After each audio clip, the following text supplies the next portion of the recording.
दोस्तों, वक्त है 31 दिसंबर 2007 मंडे। जगह है केरला का मलप्पुरम डिस्ट्रिक्ट और वहां मौजूद चेलेम्बरा बैंक। 31 दिसंबर मंडे की सुबह बैंक के सभी अधिकारी रोज की तरह अपनी ड्यूटी पर आते हैं, लेकिन जैसे ही वो बैंक में घुसते हैं उन्हें दिखता है बैंक के सिक्योरिटी वॉल्ट के फ्लोर पर एक बड़ा सा गड्ढा।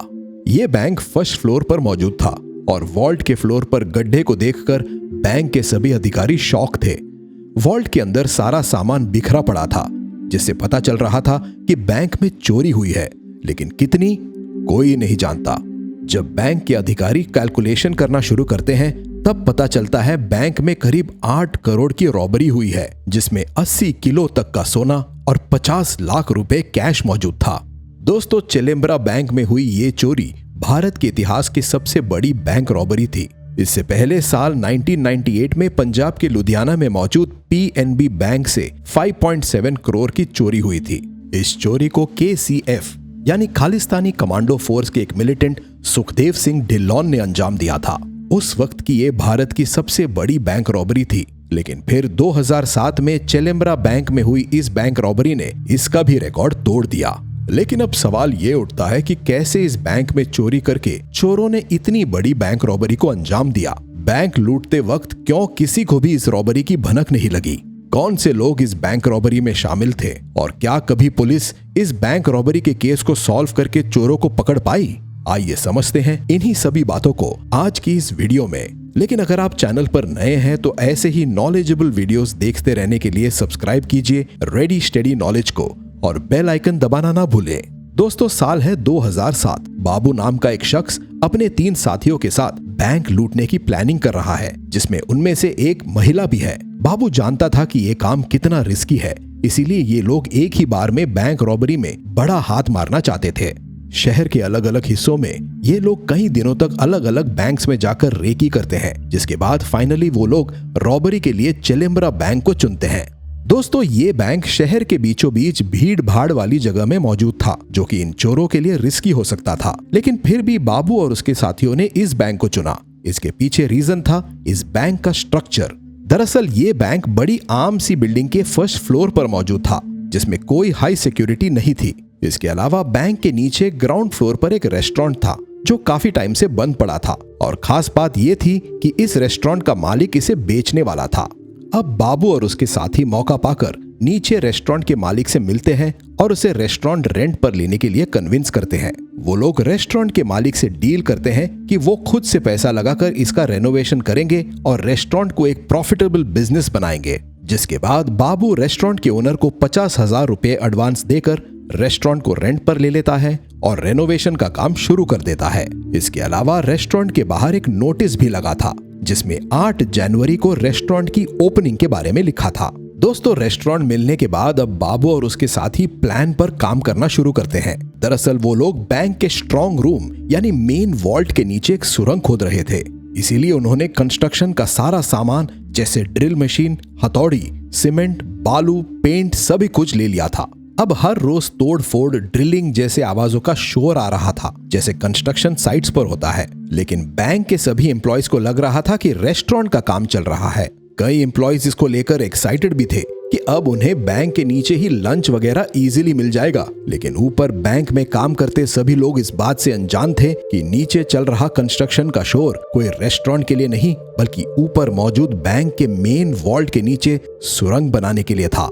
इसके बाद 1 महीने तक लगातार ड्रिलिंग के बाद वो लोग इतनी सुरंग खोद चुके थे कि कुछ मिनट्स और ड्रिल करके वो अब आसानी से ऊपर वॉल्ट तक पहुंच सकते थे।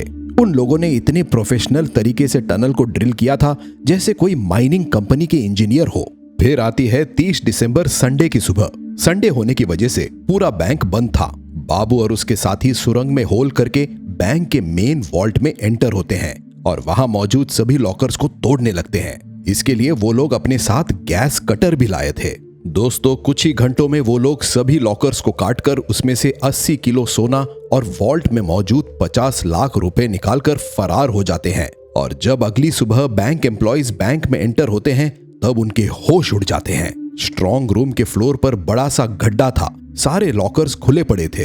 तुरंत इस चोरी की खबर पुलिस को दी जाती है, जिसके बाद केरला पुलिस चोरों को पकड़ने के लिए हरकत में आ जाती है। ये रॉबरी उस वक्त की भारत की सबसे बड़ी रॉबरी बन चुकी थी, इसीलिए इस रॉबरी की इन्वेस्टिगेशन को जल्द से जल्द पूरा करना केरला पुलिस की इज्जत का सवाल बन चुका था। दोस्तों, रॉबरी की इन्वेस्टिगेशन के लिए एक स्पेशल टीम बनाई जाती है जिसको लीड कर रहे थे Malappuram superintendent of police P Vijayan और डेप्यूटी सुपरिंटेंडेंट के इब्राहिम। चोरी को बहुत ही सफाई से अंजाम दिया गया था क्योंकि ना तो वहां पर कोई फिंगरप्रिंट मिला और ना ही कोई सीसीटीवी फुटेज। ये बिल्कुल परफेक्ट क्राइम था, लेकिन एक चीज थी जिसने सभी का ध्यान अपनी तरफ खींचा। वो था चोरों द्वारा दीवार पर लिखा स्लोगन जय माओ। उस वक्त मल्लपुरम में नक्सली घटनाओं का होना बहुत ही आम बात थी, इसीलिए पुलिस ने इस केस को भी नक्सली एंगल से देखा। लेकिन इस तरह से इन्वेस्टिगेशन करने के बाद भी पुलिस को कोई खास सफलता नहीं मिल रही थी कि तभी पुलिस को एक लीड मिलती है कि हैदराबाद के एक होटल में चोरों के द्वारा छोड़ा गया 1 किलो सोना मिला है। होटल के स्टाफ से पूछताछ करने पर पता चला वहां कुछ लोग आए थे जो नक्सली लग रहे थे।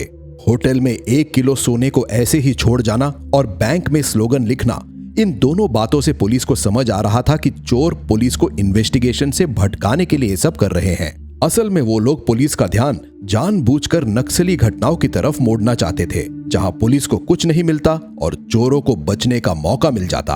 अब पुलिस इन्वेस्टिगेशन के पैटर्न को चेंज करती है। डायरेक्टली चोरों के पीछे भागने के बजाय अब वो बैंक के सबसे पास वाले टावर के सभी कॉल रिकॉर्ड्स को चेक करती है। दोस्तों, ये काम इतना आसान नहीं था क्योंकि रॉबरी वाले दिन टावर में कम से कम 20 लाख कॉल्स रिसीव हुई थी और अब पुलिस को उन सभी 20 लाख कॉल्स को एक एक करके सुनकर आइडेंटिफाई करना था। काम मुश्किल था, लेकिन पुलिस के पास यही लास्ट ऑप्शन था। कॉल रिकॉर्ड्स को चेक करते हुए एक सस्पेक्ट कॉल पुलिस को मिल जाती है जिसमें उन चोरों के आपस के कम्युनिकेशन रिकॉर्ड थे। इसके बाद पुलिस नंबर को ट्रेस करती है और केरला के कोयलांडी पहुंचकर बाबू को अरेस्ट कर लेती है। बाबू का असली नाम था जेसन एलियस बाबू और उसके साथी थे जोसेफ एलियस शिबू राधाकृष्णन और कनकेश्वरी। चोरी के बाद ये सभी पुलिस से छुपते छुपाते बच रहे थे, लेकिन केरला पुलिस ने 56 दिनों के अंदर इन सभी चोरों को पकड़ लिया, जिसके बाद 2 महीनों तक लगातार पूछताछ के बाद पुलिस ने 80% माल को रिकवर भी कर लिया था। ये अपने आप में एक रिकॉर्ड था क्योंकि ज्यादातर केसेस में चोरी का माल या तो छुपा लिया जाता है या ब्लैक मार्केट में बेच दिया जाता है। इसके बाद इन सभी के ऊपर 5 साल तक कोर्ट केस चलता है और बाबू और उसके साथियों को 10-10 साल की सजा और कनकेश्वरी को 5 साल की सजा मिलती है। दोस्तों, इस रॉबरी में एक और इंटरेस्टिंग बात यह थी कि ये सभी चोर चोरी के लिए बॉलीवुड मूवी धूम से इंस्पायर हुए थे, लेकिन मूवी और रियल लाइफ में चीजों का इंपैक्ट अलग अलग तरीके से होता है। मूवी स्क्रिप्टेड होती है लेकिन लाइफ नहीं, इसीलिए कोई भी क्राइम करने के बाद रिजल्ट भी वैसा ही मिलता है। आप लोग इस बारे में क्या सोचते हैं? अपनी राय हमें कमेंट सेक्शन में जरूर दें। फिलहाल आज की इस वीडियो में बस इतना ही। ऐसे ही नॉलेजेबल वीडियोस देखते रहने के लिए सब्सक्राइब करें हमारे चैनल रेडी स्टडी नॉलेज को और बेल आइकन दबाना ना भूलें। मिलते हैं अगले वीडियो में, तब तक के लिए अलविदा। जय हिंद।